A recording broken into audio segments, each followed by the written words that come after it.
میدونید تعداد بچه هایی که لاک پشتا دارن چقدره؟ مثلا یه لاک پشت ماده بزرگسال رو در نظر بگیرید. اسمش هم میذاریم کارن. کارن به تازگی 20 ساله شده و این یعنی به اندازه بزرگ شده که بتونه تولید مثل کنه. پس کارن میتونه هر دفعه 100 تا تخم بذاره. بیایید تصور کنیم که دقیقاً نصف بچه هاش دخترن. این یعنی تا 20 سال دیگه وقتی که اونا به اندازه کافی بزرگ بشن، کارن 5000 تا نوه داره. اگه دوباره نصف اونا ماده باشن، اینطوری دوباره 20 سال دیگه کارن مادر بزرگ 250,000 تا لاک پشت کوچولوی دیگه میشه. ولی داستان همینجا تموم نمیشه، چون که به طور میانگین لاک پشتای دریایی میتونن 80 سال عمر کنن. این یعنی زمانی که کارن پیر بشه تعداد نوادگانش به 1,250,000 تا میرسه. یادتون باشه که ما فقط یک دوره تخم گذاری رو حساب کردیم و تنها ماده های خانواده رو. ولی بعضی از لاک پشتا هر فصل چندین بار تخم گذاری میکنن. در نهایت انقدر خویشاوندانشون زیاد میشه که حساب کردنش کار خیلی سختیه. لاک پشتا چطور میخوان از اینا سر در بیارن؟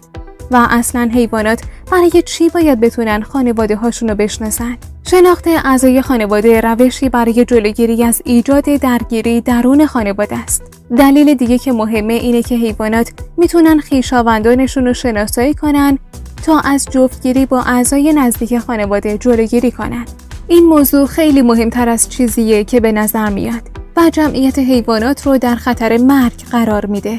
نوزادی که از همچین رابطه‌ای به وجود میاد شدیداً مریض میشه و ممکنه نتونه نسل و ادامه بده. به همین دلیله که در دنیای انسان‌ها ازدواج بین اعضای نزدیک خانواده یک جرم محسوب میشه.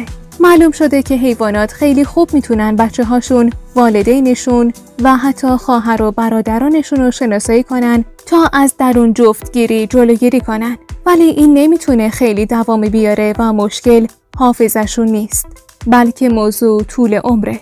برای مثال گربه ها رو در نظر بگیرید. بیشتر گربه های خونگی احتمالاً هیچ وقت پدر بزرگ و مادر بزرگشون رو نمیبینن. بعد از اینکه از مادرشون جدا شدن، به نظر میاد بچه گربه ها خیلی سریع مادرشون رو فراموش میکنن و معمولاً اگه دوباره برگردن پیشش نمیشناسنش. اما خب این به معنی این نیست که مادر برای گربه های بالغ کاملاً غریبه باشه. نرها ممکنه بوی مادر یا مادر بزرگشون رو بشناسن، ولی احتمالاً اونا فامیل رو مثل ما درک نمی‌کنن. به این میگن وابستگی پیشین. دلفین ها اغلب یاد گرفتن همدیگر رو با صوت مخصوص خودشون شناسایی کنن و حافظشون حتی 20 سال بعد هم ناامیدشون نمی‌کنه. بعضی دانشمندا حتی بیان می‌کنن که دلفین ها در بین حیوانات طولانی ترین حافظه رو دارن. اسب‌ها یه قدم جلوتر رفتن و یاد گرفتن که صاحباشون رو از طریق عکسشون شناسایی کنن. حتی در مواردی پیش اومده اسب بعد از گذشت 6 ماه دوری از صاحبش و دیدنش اونو به یاد آورده. احتمالاً شنیدید که چطور سگ‌ها و گربه‌ها صاحباشون رو به خاطر میسپارن و حتی شاید از این ویدیوهای تاثیربرانگیز هم دیدید که انسان‌ها بعد از مدت‌های طولانی دوری با حیوانشون ملاقات میکنن و عکس‌العمل حیوانات دیدنیه. ولی حیواناتی که اصلاً بچه‌هاشون رو به یاد نمیارن چی؟ لاک پشتا جواب این سوالو میدونن.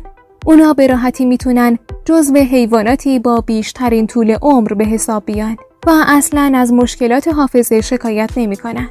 بر اساس تحقیقات بیشمار لاک پشتا میتونن اطلاعات رو به خاطر بسپارن و تا 2 سال در مغزشون ثبت کنن. اونا واقعاً بدون یک حافظه خوب نمیتونن زندگی کنن. خب باید رفتار شکارچیان رو بشناسن، بدونن از کجا غذا به دست بیارن و به کجا مهاجرت کنن. ولی با وجود همه اینا لاک پشتا بچه هاشون رو به خاطر نمیارن. چطور ممکنه؟ خب تا حالا به دنیا اومدنشون رو دیدید؟ هیچ پدر یا مادری نزدیکشون نیست. لاک پشتای کوچولو همینطوری از تخم بیرون میان. فوراً سینه خیز به سمت آب میرن و هیچ کس بهشون نمیگه چی کار باید انجام بدن. بعد از تخم گذاشتن لاک پشت ماده دیگه هیچ نقشی توی زندگی بچهش نداره. ظاهراً لاک پشتا والدین و بچه هاشون رو به خاطر نمیارن، اما خب مکان دقیق ساحلی که به دنیا اومدن و بلدن. نه تنها بلدن، بلکه میتونن بعد از چندین سال راهش رو پیدا کنن تا در اونجا تخم گذاری کنن. لاک‌پشت‌ها مثل خیلی از حیوانات دیگه در دریا با حس کردن خطهای نامرئی میدان مغناطیسی و استفاده کردن از اونا به عنوان قطب نما مسیریابی میکنن. ولی دونستن شمال و جنوب یه چیزه و برگشتن به ساحلی که 20 سال پیش دیدن یه چیز دیگه. مشخص شده که هر بخش از خط ساحلی نشانهای مغناطیسی مخصوصی داره که حیوانات به یاد میسپارن. مثل این میمونه که برای رفتن به مقصدشون از GPS استفاده کنن. جالبه بدونید اگه تخماشون رو از ساحلی که مادرشون در اونجا تخم گذاری کرده جابجا کنید و به جای جدیدی ببرید، بچه لاک‌پشت‌ها اونجا رو خونه خودشون تصور میکنن.